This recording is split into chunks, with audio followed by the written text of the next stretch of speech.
ചിരിയും വർത്തമാനവും ഉൾപ്പെടെ എന്തിനും ഏതിനും ഫൈനടിക്കുന്ന ചെമ്പേരി വിമൽ ജ്യോതി കോളേജ് മാനേജ്മെന്റ് ഈ ഇനത്തിൽ കഴിഞ്ഞ വർഷം സമ്പാദിച്ചത് 9.25 ലക്ഷത്തോളം രൂപ.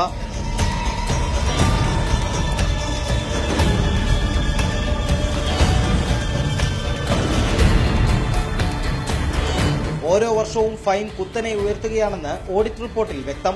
ഇത് ചോദ്യം ചെയ്യുന്ന വിദ്യാർത്ഥികളെ വൈദികരുൾപ്പെടുന്ന മാനേജ്മെന്റ് സംഘം കൈകാര്യം ചെയ്യാറാണ് പതിവ്. ഇക്കാര്യങ്ങൾ വിദ്യാർത്ഥികൾ റിപ്പോർട്ടറോട് പറഞ്ഞു. വൈദികന്മാര് അവരുടേതായ രീതിയല്ല, ഒരു കുട്ടികളോട് പെരുമാറേണ്ട രീതിയിലല്ല പെരുമാറുന്നത്. കുട്ടികളുടെ കോളേജിൽ പിടിക്കുക, കുട്ടികളെ തല്ലുക, കുട്ടികളുടെ കാല് തല്ലി ഓടിക്കാൻ ഫീസ് എടുത്ത് ഇങ്ങനെയൊക്കെയാണ് അച്ഛന്മാര്. എന്തെങ്കിലും എവിടെയുള്ള ന്യായങ്ങളാണ്? കാലി വെട്ടും, നിങ്ങളുടെ കൈ വെട്ടും, നിങ്ങളുടെ അച്ഛന്മാരെ ഞങ്ങൾ വിളിച്ച് ഇവിടെ കൊണ്ടുവരും, രാത്രി കൊണ്ടുവരും, നിങ്ങളെ ഡിസ്കസ് ചെയ്യും. ഇങ്ങനെ എന്ത് ചോദ്യം ചെയ്താലും അതിന് ഞങ്ങളുടെ ഭീഷണിപ്പെടുത്തിക്കൊണ്ട് ഞങ്ങളുടെ വായ മൂടുന്ന ഒരു പരിപാടി എവിടെയുള്ളത്. കോളേജിന് പുറത്ത് ഇന്നലെ MSF സംഘടിപ്പിച്ച പ്രതിഷേധ പരിപാടിയിൽ പങ്കെടുത്തവരെ ഗുണ്ടകളെ ഉപയോഗിച്ച് തല്ലി ഓടിക്കുകയായിരുന്നുവെന്നും വിദ്യാർത്ഥികൾ പറഞ്ഞു.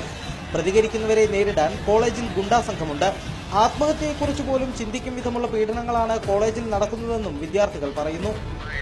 കോളേജുകളിൽ ഇപ്പോൾ ഒന്നായി മാറിക്കൊണ്ടിരിക്കുക വിമൽ ജ്യോതി. ഇന്ന് തീർച്ചയായും അങ്ങനെ തന്നെ വേണ്ടി പറയാം. കാരണം ഇടിവാള ഇട്ടിട്ട് അങ്ങനെയുള്ള മാലയിട്ട് മുട്ടിയും താടിയും വളർത്തിയ വലിയ ചിമ്പന്മാരെ പിന്നെ നമ്മളെന്താ പറയണ്ട, ഇവരെ പോറ്റി വളർത്തുന്നത്.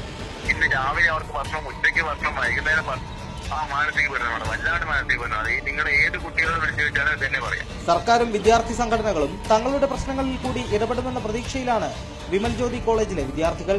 യദു നാരായണൻ, റിപ്പോർട്ടർ, കണ്ണൂർ.